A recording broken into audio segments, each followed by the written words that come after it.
There's another way to say, it's sort of a mathematical, I'll say fancy word.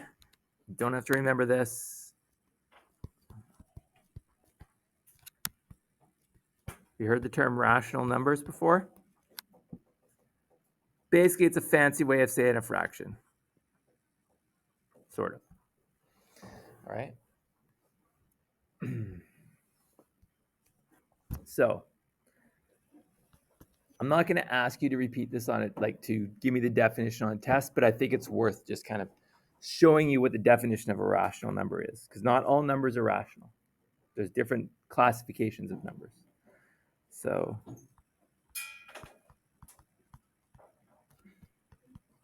again, I'm too lazy to write the word number, so I put the pound sign or hashtag.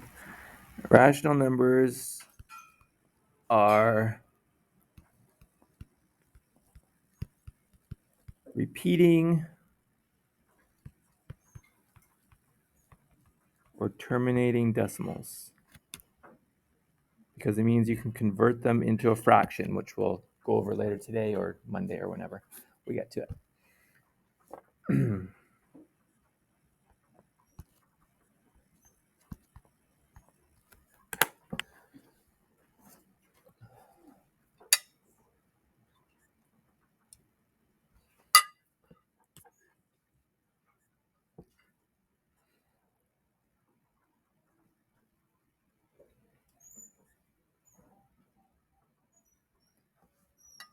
So 10.23, the decimal ends, okay?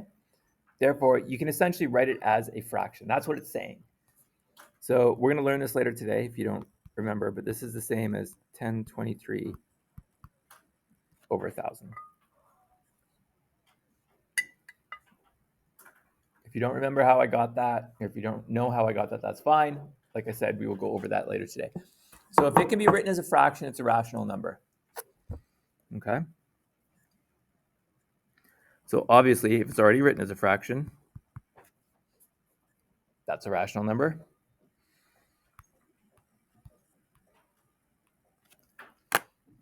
.3 with a dot over it. What does that mean? Yes, it means the 3 goes on forever, right? Just repeats and repeats and repeats. Because it's repeating, it can be written as a fraction. Does anybody know what 0.3 repeating is as a fraction? It's 1/3. And there's a process to figure that out if you don't already know it, but we don't worry too much about that in this class. For repeating ones, is what I'm saying. So these are all rational numbers.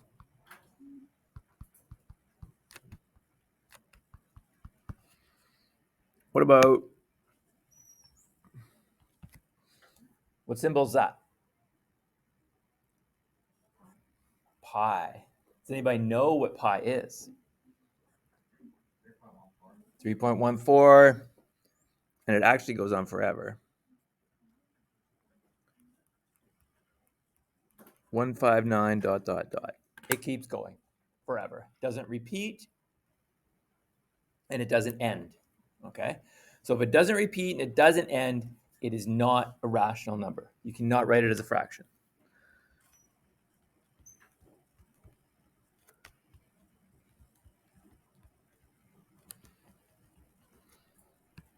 Okay. All right.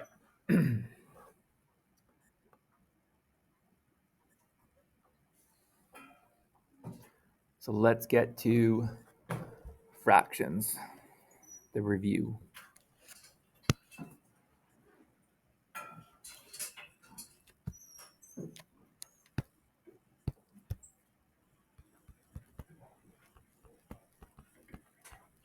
First thing we have to be able to do is reduce to lowest terms.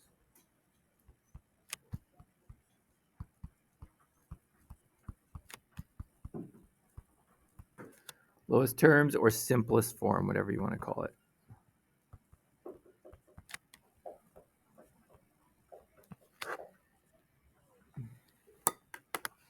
Have you done this before?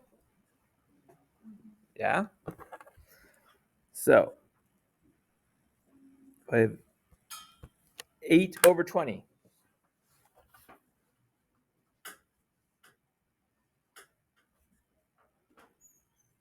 So let's talk about the names. What is the top number called?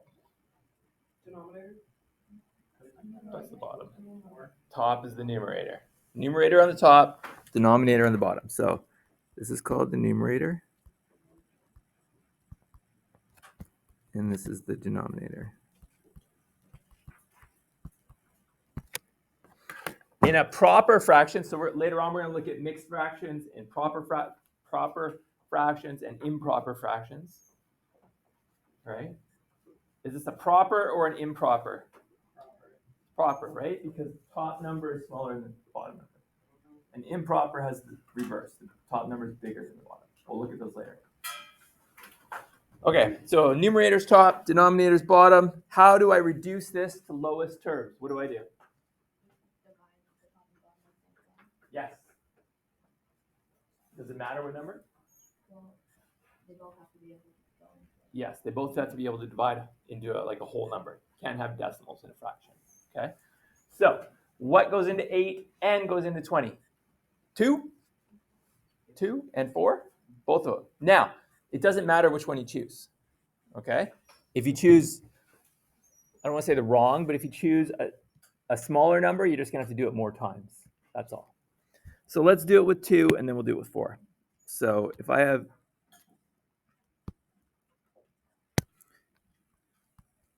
8 over 20, I know it's divisible by 2 on top and bottom. Must be the same number. What is 8 divided by 2?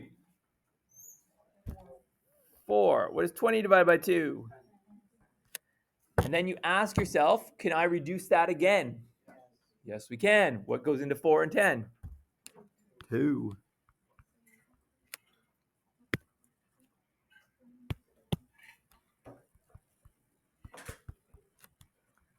Which gives me 2 over 5. Can you go any further than that? No. So we just stop there. Now, obviously, if you had done divided by 4 straight away,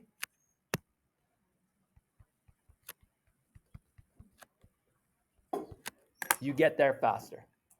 Okay, so that's the advantage. If you choose a small number, you're going to have to keep doing it more times. The bigger the number you can choose to divide by, the faster you get to the final answer or simplest form. Okay? Is that all right? Okay, let's do one more. I'll give you a couple practice.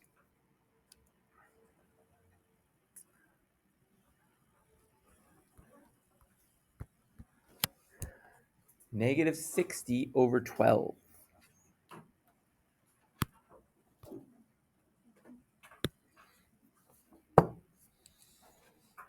So what goes into 60 and 12?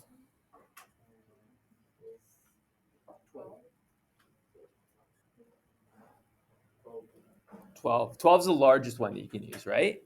So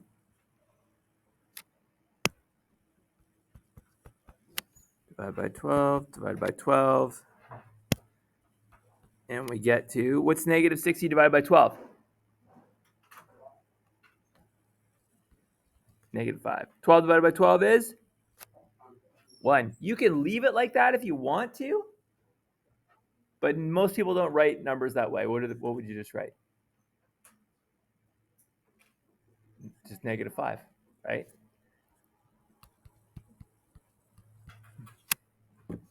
You can write it as negative 5 over 1, but there's not much point in doing that.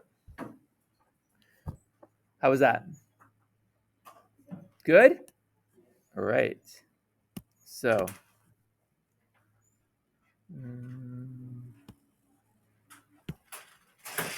okay, we are converting mixed fractions to improper fractions.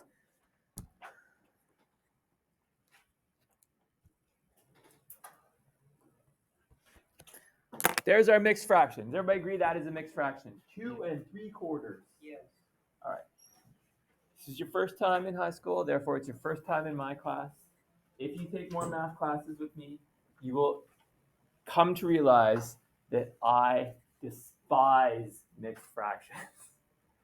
I do not like them. I think they're useless. They only show up really in baking. If you're cooking, you're measuring stuff out, you'll use mixed fractions. If you're doing construction, they use mixed fractions. But in upper level math, they don't write mixed fractions. They write improper fractions. Okay? So they're easier to deal with in formulas and things like that. So we have to learn how to get rid of these things. What do we do? Does anybody know what to do? Boom. Take the 2 and turn it to 8, that makes it 3, and then you got 11 over 4. How did you get the 8? Because if 4 is the denominator, it's like 4 equals 1 whole, and 2 whole equals 8. Yeah. So what you do is you take the denominator. I'm going to write this in a different color, just as a review.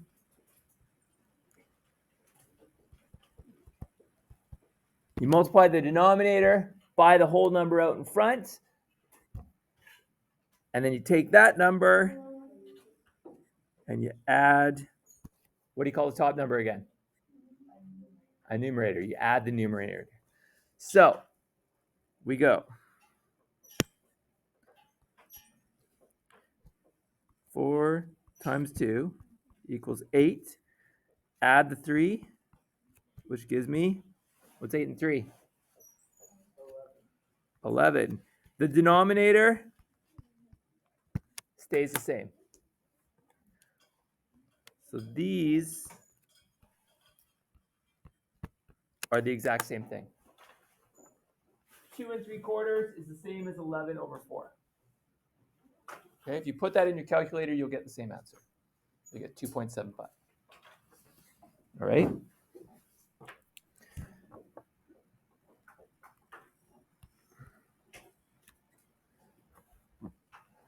Three and a third.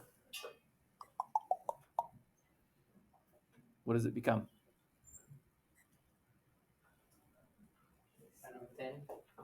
10, because 3 times 3 is 9. 9 plus 1 equals 10 over 3. Yes? Okay. It's more straightforward to do that, converting from a mixed to an improper. And these are improper because, why are they improper?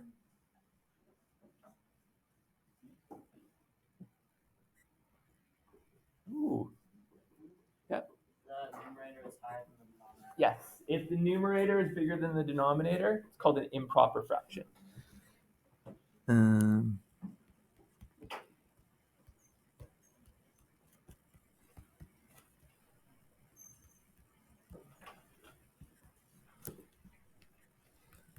Which is the top. Do you know what that symbol means? Greater than, yes. Or it's bigger, essentially. Numerator, the top is greater than the denominator, which is the bottom. That is why it's called an improper fraction. Okay. Now we're going to go the other way. And we're going to do it without calculators, people. So, we're going to start with 15 over 2, our improper fraction. And we're going to convert to a mixed fraction. Now,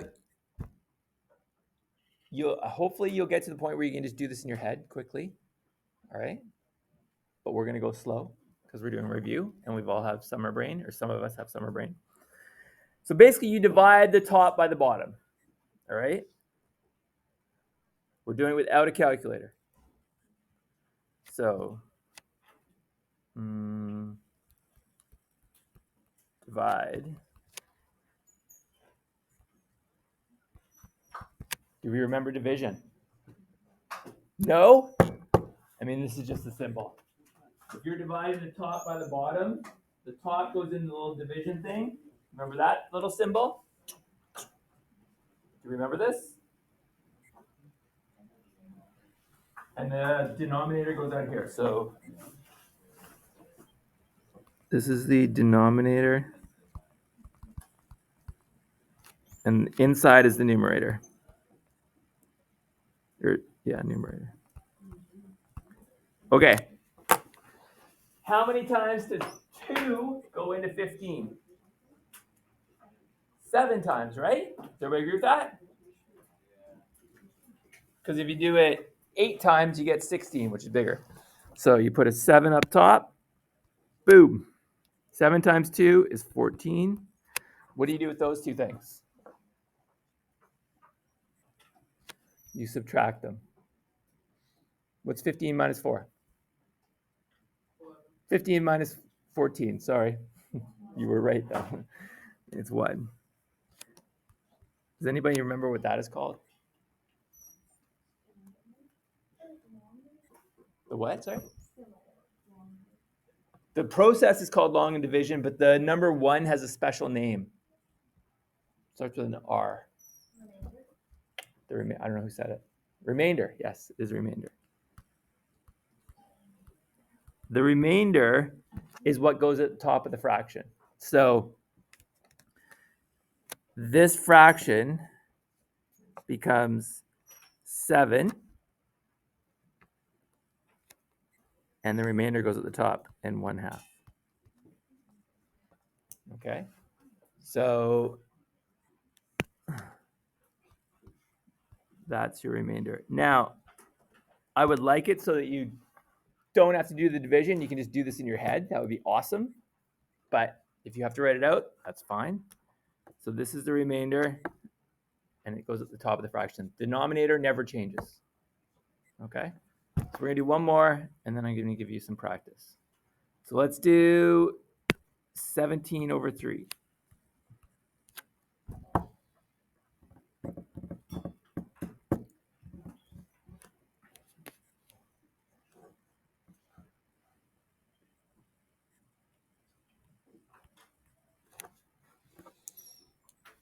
So you write out your division. How many times does 3 go into 17? 5 times? 5? Okay. 5 times 3 is 15. Then what do? Subtract them, and you get 2. So what does 17 over 3 become?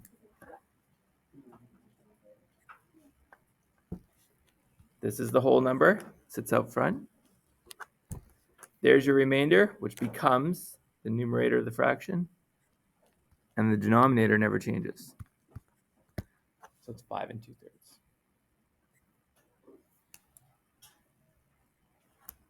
Is that okay? You did this last year, right? Or before, sometime in your mathematical careers. All right. I would like you to do page 9, the one with all the mixed fractions and the improper fractions, and convert them, check your answers, and then we move on from there, please.